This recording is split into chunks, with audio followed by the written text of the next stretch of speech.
dans ce sceau de Salomon, on retrouve effectivement ces deux triangles, ce qui vient du haut et qui s'incarne, et ceux qui aspirent à remonter.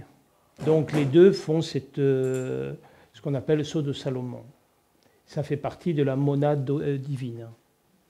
Donc on va prendre le premier. Donc les 6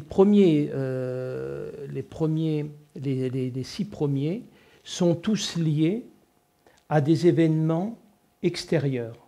On appelle ça des bonheurs, mais réellement, ils ne sont pas de la nature du bonheur qui va être vécu sur le chakra coronal au niveau de l'unité, sans événements extérieurs pour l'alimenter. Donc, à partir du premier chakra, le chakra racine, le bonheur va être vécu dans le charnel, le pouvoir ou dans la politique.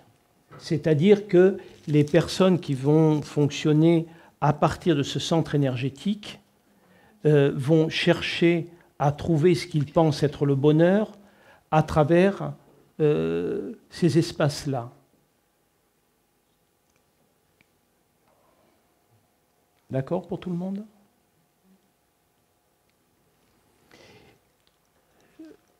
Donc, on remonte effectivement à travers les chakras et on va tomber sur le deuxième chakra qui est le hara, qui se situe au niveau du nombril. Et là, le bonheur va être recherché dans la joie, la danse, les sorties, les fêtes. Ça va nourrir complètement cet espace-là. Donc, toujours pareil, ce sont des choses qui sont liées à des événements extérieurs, donc qui sont temporaires et non durables. Ça ne signifie pas que ça soit bien ou mal, hein. Il n'y a pas de notion de jugement à l'intérieur de ça.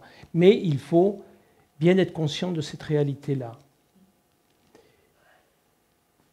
Le troisième chakra, qui se situe au niveau du plexus solaire, ce sont les gens qui vont rechercher le bonheur dans la réussite professionnelle, dans le sport, dans des choses de compétition. Donc ça va être souvent des compétiteurs, des gens qui sont tout le temps dans une suractivité.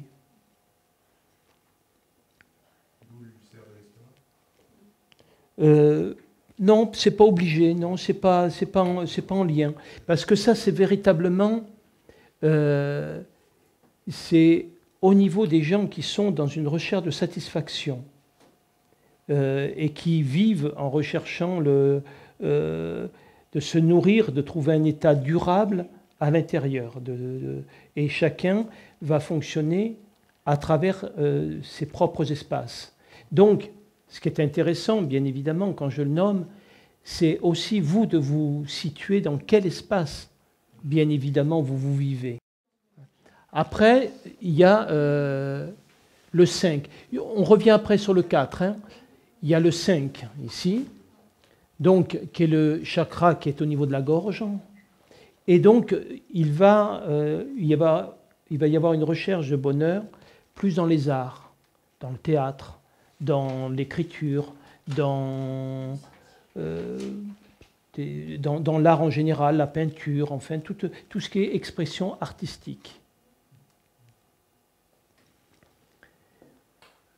Ensuite, dans le chakra numéro 6, qui est au niveau du troisième œil, la recherche va se faire du bonheur dans les mouvements humanitaires, dans le spirituel, mais plutôt le spirituel religieux, c'est-à-dire lié à des dogmes et lié à des croyances. Et le 4, lui, c'est la recherche de l'amour de l'amour tout simplement, mais l'amour humain, qui est souvent confondu avec un amour plus vaste.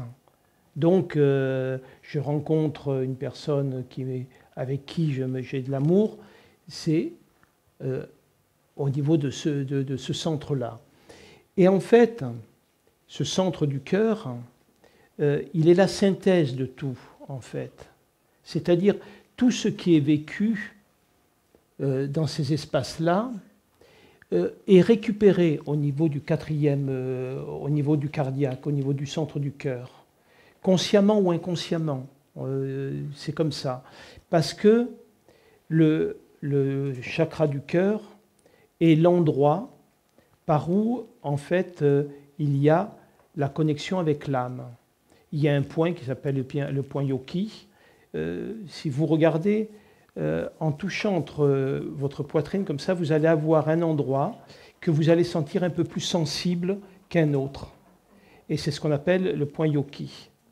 Et ce point est très, très important et il donne l'explication.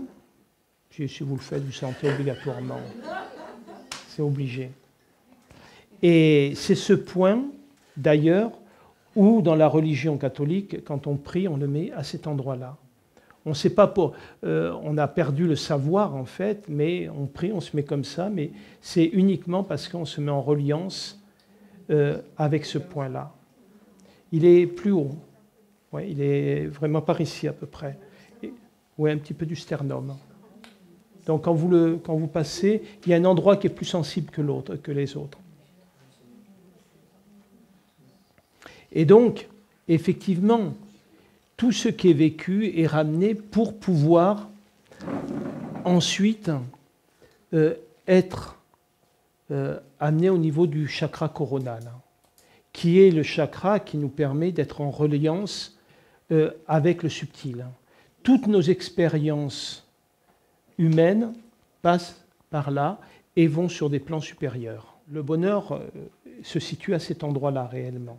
C'est véritablement l'unité, c'est-à-dire que c'est l'unité entre la création et son créateur. Ce bonheur, il est sans lien avec les phénomènes.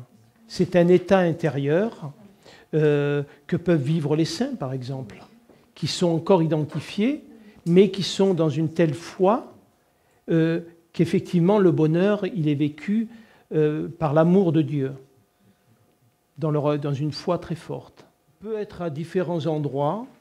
Il y a quand même des points qui définissent chacun, où chacun va retrouver une sensibilité qui lui est propre et va pouvoir se situer à cet endroit-là. Ce qui veut dire que celui qui est ici, ça ne veut pas dire qu'il n'y a rien à cet endroit-là. Mais c'est un schéma de dominante, bien évidemment.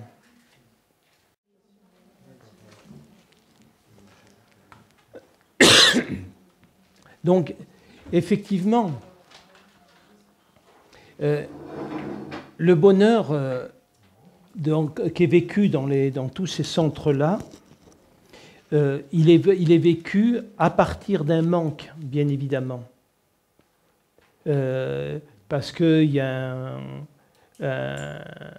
une souffrance, où il y a un vide, où il y a un manque d'une manière générale. Donc, les 6 premiers centres vont être en action extérieure pour essayer de combler ce manque.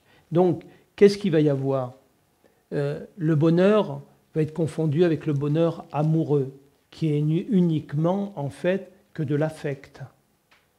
On va confondre le bonheur avec le plaisir, où effectivement, on va avoir l'impression qu'une fois qu'on a obtenu du plaisir, on va se sentir comme si on était heureux ou dans le bonheur, qui est la même chose.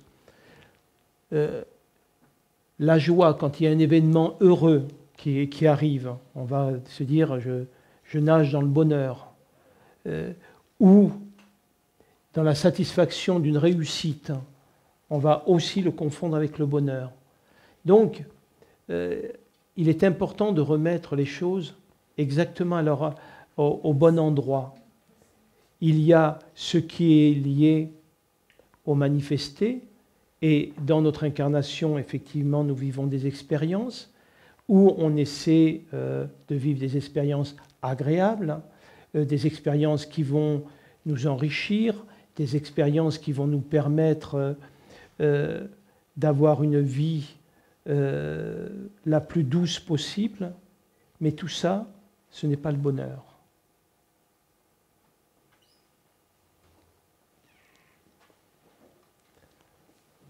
Et c'est simplement, et c'est important de voir que le bonheur, je le répète, c'est vraiment ce schéma d'unité véritablement dans laquelle on peut vivre.